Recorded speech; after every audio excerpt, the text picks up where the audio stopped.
Buenos días, estimados estudiantes. El Instituto Doctora Sara Cabarrús de Ruiz. Me permito presentarles este video tutorial de la guía de autoaprendizaje número 4 del curso de Ciencias Naturales.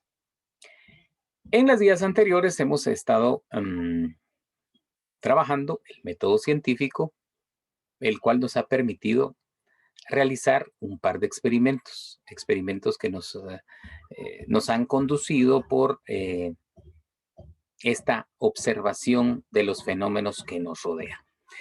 Vamos a hacer un paro en el sentido de la experimentación y vamos a retomar un tanto los conceptos fundamentales de las ciencias naturales.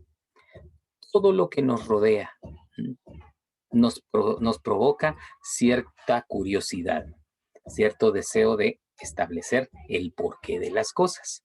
Esa curiosidad o ese asombro es parte de la naturaleza del ser humano. Desde que somos pequeños, nos preguntamos el porqué de las cosas. Y por eso, a lo largo de la historia de la humanidad, hemos desarrollado diferentes tipos de ciencias.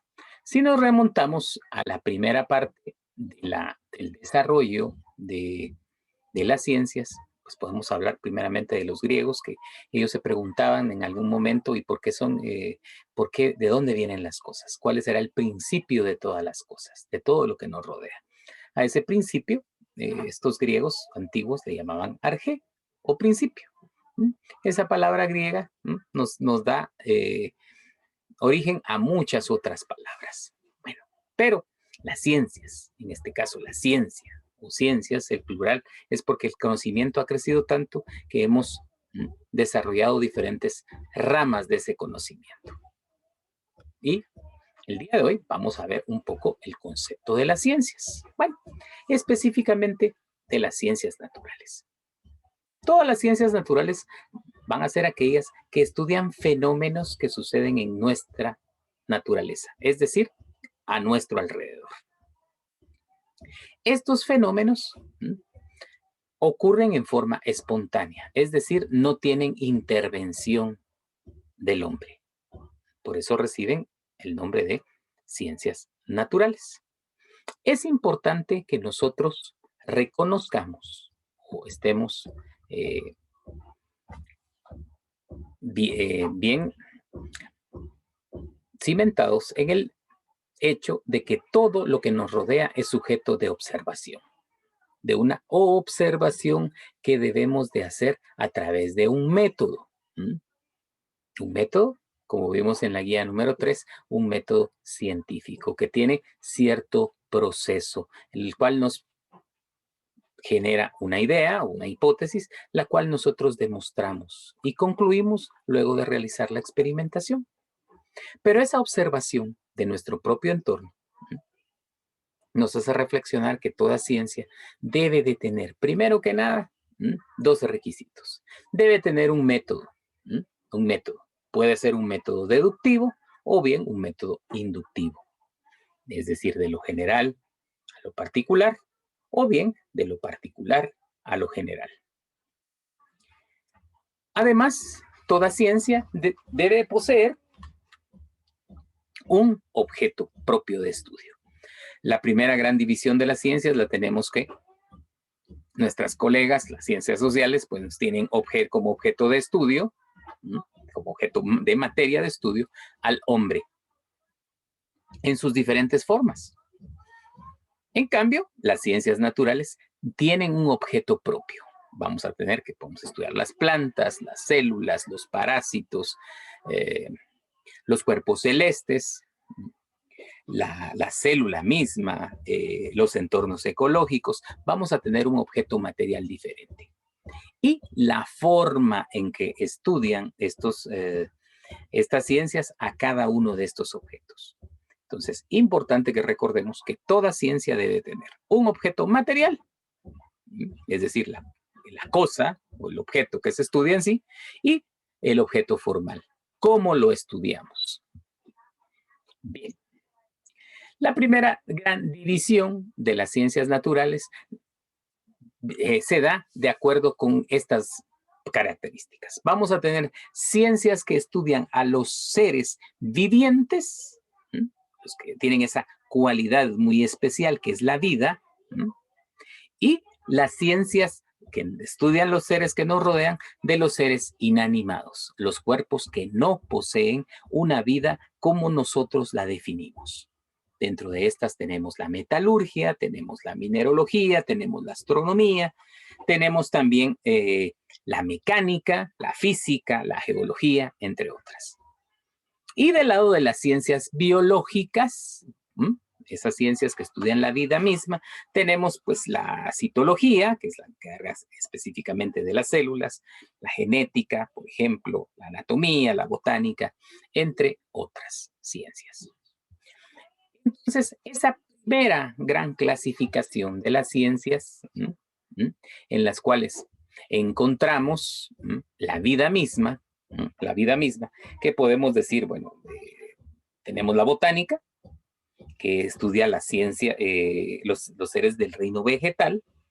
Tenemos la zoología, que estudia a los seres vivientes del reino animal. La anatomía, que es la ciencia biológica que estudia la conformación orgánica de los seres vivientes, todos los órganos que poseemos internamente y su funcionamiento.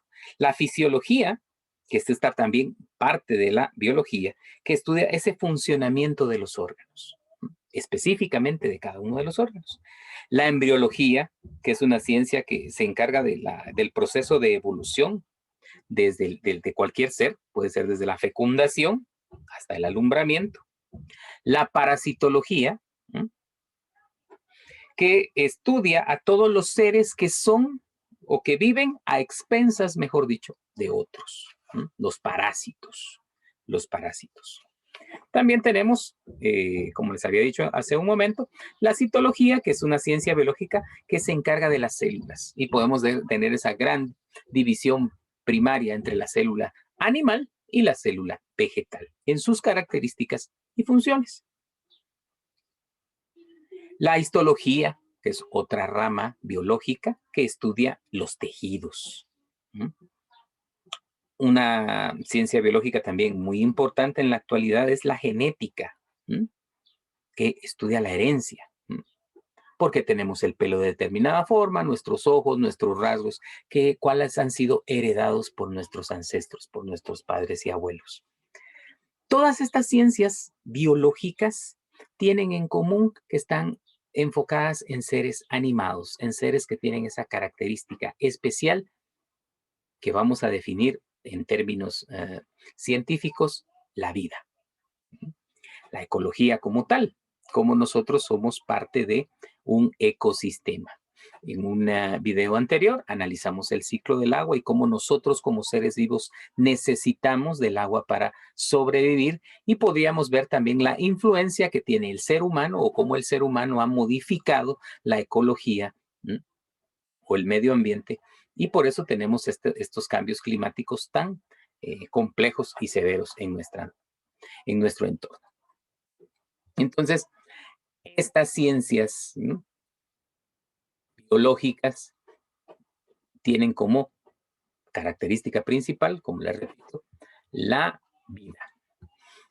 Por otro lado, algunas ciencias que integran el mundo de la física, lo que nos rodea, pero es inanimado. En este caso, podemos destacar algunas, por ejemplo, la astronomía, los astros. Podemos observar en estos meses la luna y cómo maravilla y cómo esa luna interfiere en procesos físicos de nuestro entorno. Alumbramientos, las mareas, ese efecto gravitacional que tiene este satélite en nuestra Tierra. ¿Y qué pasaría? Podría ser una de las preguntas científicas que podríamos desarrollarnos. ¿Qué pasaría si la luna no existiera o si desapareciera de nuestro contexto? La geología, ciencia que estudia la constitución de nuestro planeta. Podemos ver las erupciones que tiene el volcán de Fuego, el volcán de Pacaya, las erupciones que ha tenido a lo largo de la historia del mundo entero, la cadena volcánica o los volcanes en relación a la constitución de nuestro ecosistema. ¿Por qué nuestras playas, por ejemplo? No es recomendable ir a las playas, pero cuando vamos a las playas del Pacífico porque son de arena negra, que es arena volcánica. ¿Cómo surge esa idea de la playa de ese color? Ese crecimiento que se dan en ciertas partes o territorios de nuestro país que proviene de una arena volcánica. Y un sitio que nos enorgullece mucho, el lago de Atitlán, que es producto de una erupción de un megavolcán. Todo esto lo estudia la geología. Por otro lado, tenemos la mecánica, que es la ciencia que estudia las leyes del movimiento, todo lo que nos rodea. Una mecánica celeste. ¿Por qué giran los planetas? ¿Por qué gira la Tierra? ¿Por qué giran todos los objetos? Esta es una ciencia física que es muy importante y nos da lugar a otro montón de adquisición de conocimientos y desarrollo de conocimientos. Si nosotros vemos la importancia de las ciencias naturales es que van y continúan creciendo y evolucionando a pasos agigantados. No podemos decir que nos vamos a convertir en expertos en una ciencia determinada, sino que podemos conocer algunas características y podemos entender las bases de las ciencias, pero el estudio de las ciencias continúa y va desarrollándose.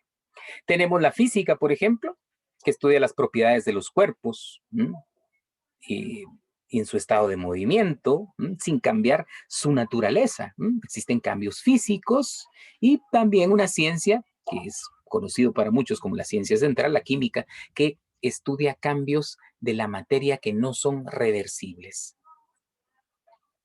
También tenemos dentro de estas ciencias naturales la mineralogía, los minerales, todo lo que podemos extraer de la química del carbono o todos los elementos que podemos producir gracias al carbono, al petróleo, los derivados del plástico, etcétera, en el campo industrial y en el campo de la fabricación de diferentes utensilios y elementos que nos rodean. La metalurgia, el trabajo de los metales, que a lo largo de la historia ustedes pueden analizar también como las edades del hombre, ¿no? La prehistoria, en este caso el ser humano utilizaba la piedra, ¿no? El paleolítico y el neolítico, que podemos comparar en algún momento, y luego el aparecimiento de los metales, la edad de los metales, el periodo de la edad de bronce y posteriormente la edad de hierro. Ahora consideramos que tenemos el acero como uno de los elementos que está comúnmente rodeado en nuestro entorno. Esa metalurgia, esa ciencia que primeramente fue un arte, pero cómo ha ido dándonos procesos que utilizan ese método científico y nos proveen cambios trascendentales en nuestro entorno. Entonces, para ir resumiendo nuestras ideas, para ir verificando sobre qué se va a tratar esta guía de autoaprendizaje número 4, debemos de reflexionar, primeramente, entender cuál va a ser la definición o el origen de cada una de las ciencias naturales que se presentaron en este video y están contenidas en nuestra guía de autoaprendizaje, y luego elaborar un pequeño un pequeño álbum ilustrativo con cada una de las ciencias. Bien, espero que se encuentren sin ningún inconveniente. Gracias por permitirme entrar a sus hogares. Gusto de saludarles y los veo en un siguiente video tutorial. Hasta la próxima.